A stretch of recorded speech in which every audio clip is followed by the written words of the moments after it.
Hello viewers, प्लेटनेक्स exchange के आज के शो में हम जानेंगे ई रूपी के बारे में। तो क्या अब कैश लेकर घूमने की ज़रूरत नहीं है? अब आ गया है ई रूपी। आरबीआई ने डिजिटल रूपी लॉन्च कर दिया है। क्या है ये डिजिटल रूपी? जानेंगे पूरी डिटेल इस वीडियो में। आरबीआई की तरफ से भारत में डिजिटल रूपी यानी कि ई रूपी 1 दिसंबर से लॉन्च हो गया है।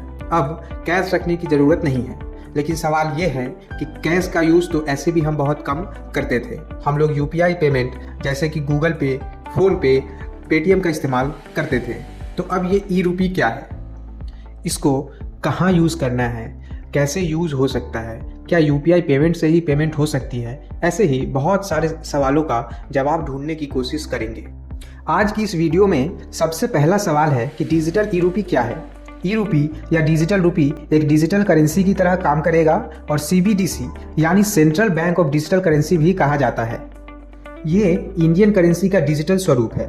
ये करेंसी पूरी तरह से लीगल है। ट्रांजैक्शन करने के लिए डिजिटल रूपी को 2 तरह से लॉन्च किया गया है। पहला होलसेल के लिए, जिसका यूज बड़ी ट्रांजैक्शन में होगा, जिसे 1 नवंबर को लॉन्च किया जा चुका है।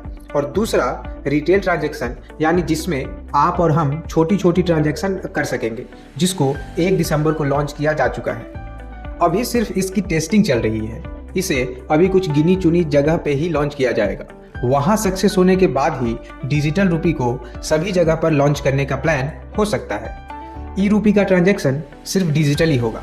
ट्रांजैक्शन होने के बाद उसको हार्ड कैश में चेंज किया जा सकता है और ये आपके बैंक अकाउंट में ही रिफ्लेक्ट होगा।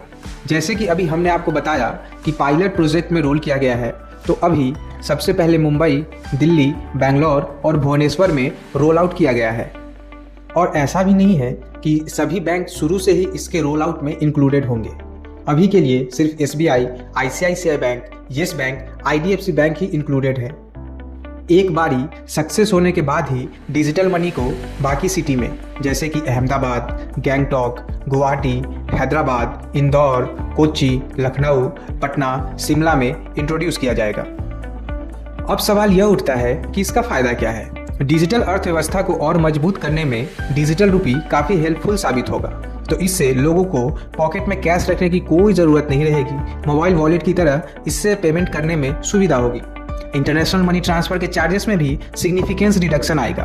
डिजिटल रूपी बिना इंटरनेट कनेक्शन के भी काम करती है। डिजिटल करेंसी के नुकसान के बारे में बात करें तो उसका एक बड़ा नुकसान ये हो सकता है कि इससे पैसों के लेन देन से जुड़ी प्राइवेसी लगभग खत्म हो जाएगी। आमतौर पर कैश ट्रांजैक्शन करने से आइडेंटिटी प्राइवेट रहती है, लेकिन डिजिटल ट्रांजैक्शन पर सरकार की नज़र रहेगी, तो ये डिजिटल करेंसी का एक नुकसान कहा जा सकता है।